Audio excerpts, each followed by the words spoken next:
Hey guys, it is cold and snowy here tonight, so we are making soup for dinner.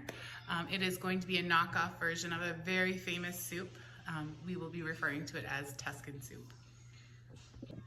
Okay, ingredients listing for tonight's soup. We have a package of Jimmy Dean or whatever breakfast pork sausage you prefer. Some bacon. I'm only going to be using half of this. And then I had a bag of just a couple slices in my freezer that I wanted to use up. So I'll be doing half of this pack plus the couple extra slices.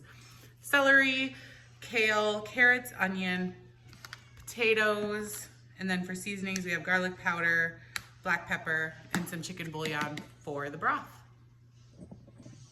Okay, we are going to start with the bacon. Like I said, I'm only using half a pack of this bacon. So I'm gonna just slice it in half like that, throw that in a Ziploc bag, put it in the freezer. This other half I am going to dice up into small pieces. I'm gonna get it in a pan and get it crisping up. I'll come back to you. All right, the bacon is frying away over there. And while that is going, I am gonna start chopping up the vegetables and getting them kind of set off to the side so we're ready to go when we need them. So just a medium dice or so on the onions, carrots, and celery. Doesn't have to be precise. I think I'm only going to use 1.5 of these. They're pretty small, but I want it to equal about the size of one medium onion. There we go. I think that looks pretty good. So I'm going to put that over here on a plate.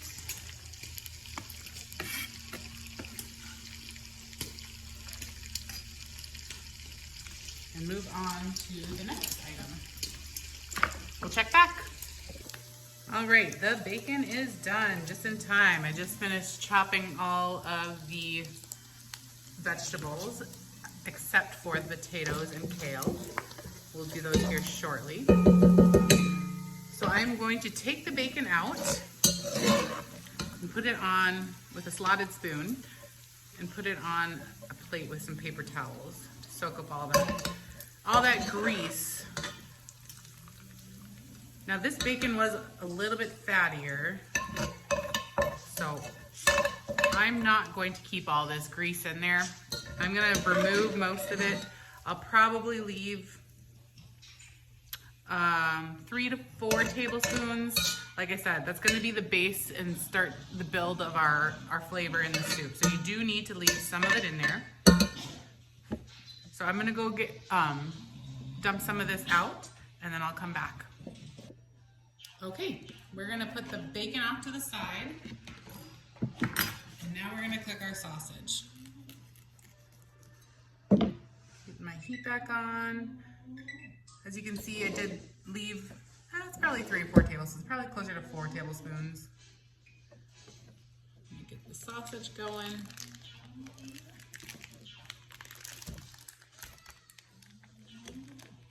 Once that gets nice and crumbly, I'll come back.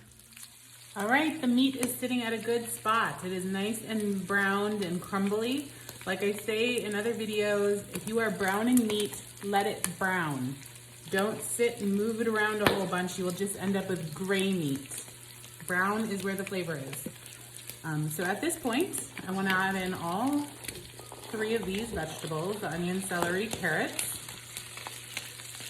And I am going to reduce down to probably a medium. The goal for these vegetables is just to wilt them a little bit. You don't want them to brown or caramelize. You just want to wilt them a little bit. It's only going to be a couple minutes. While those cook a little bit, I'm going to go cut up the potatoes. Okay, so I just wanted to show you. I did cut up a bunch of the potatoes already, but I did just want to show you how I like to cut them for this soup. First of all, cut off any ugly spots or eyes that have grown. Potatoes are still good. Just cut off the the weird spots. I do like to leave the skin on for these potatoes, and that's why I prefer red potatoes for the soup. I feel like the skin is thinner and it gives a nice color to the soup. So what I like to do is I like to length it the halfway and then take each of those halves and cut them in half the long way again. That way you get these little rounded triangles and a like medium thickness. You don't want them too thin or they'll just fall apart. Cube potatoes would be really good too. I don't know why I started making this soup using this shape. I want to start it, gotta stick with it. So I'm just gonna do this last one here, cut off those ugly spots. So you see I cut it the long way, flip them on their sides, cut it the long way this way too. And then I'm gonna chop them up.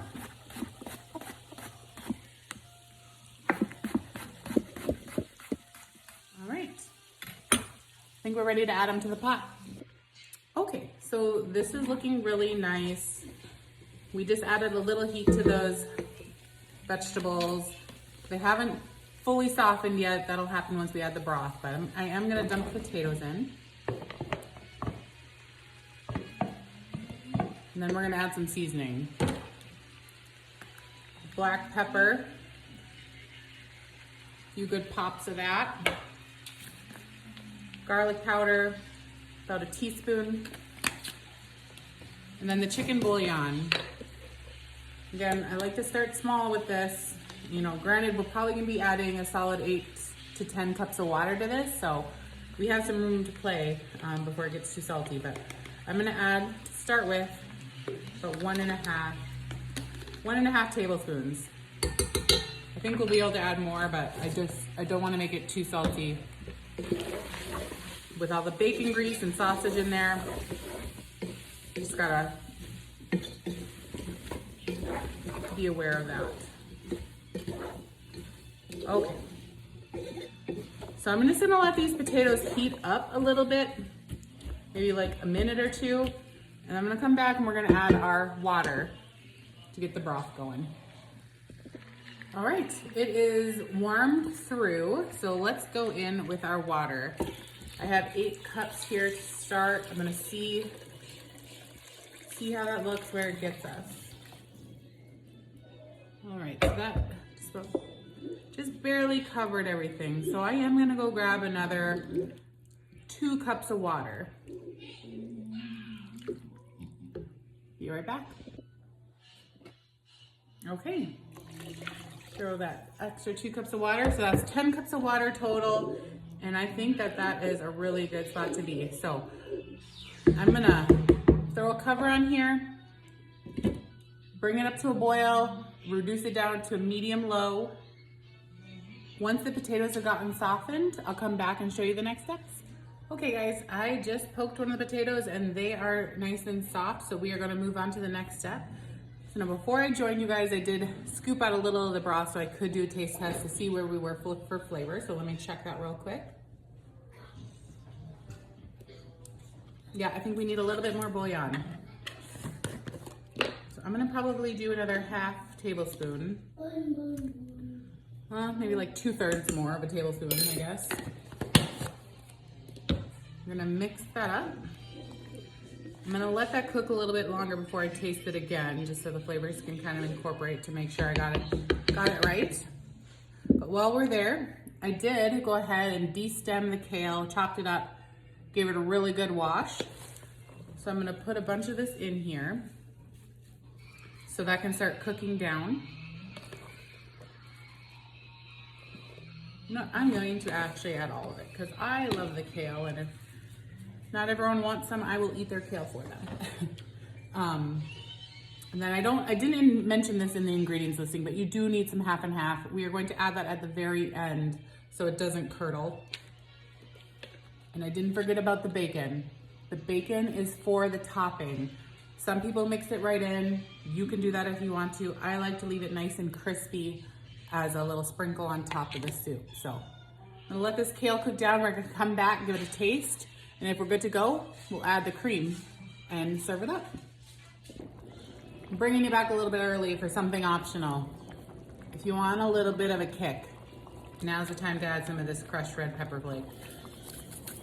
So I just like to sprinkle a little bit in there. This stuff actually ended up being a fairly spicy batch of it, so you don't need a whole lot. A little goes a long way with this one. But of course, taste as you go. I just like it to sting just a little. All right, I think we are ready to add some of the cream. Just like to about a cup, I think. Let's see what that looks like.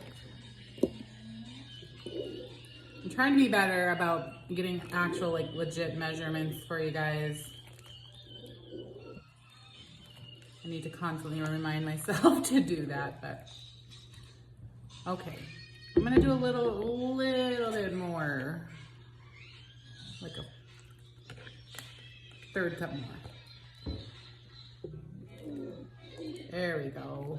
That looks like the color that I like. Okay, I am just gonna cook this 1 more minute until it heats back up, because we just added some cold cream to it, and then we'll plate it together. Okay, let's eat. I get a couple good scoops of this soup in here.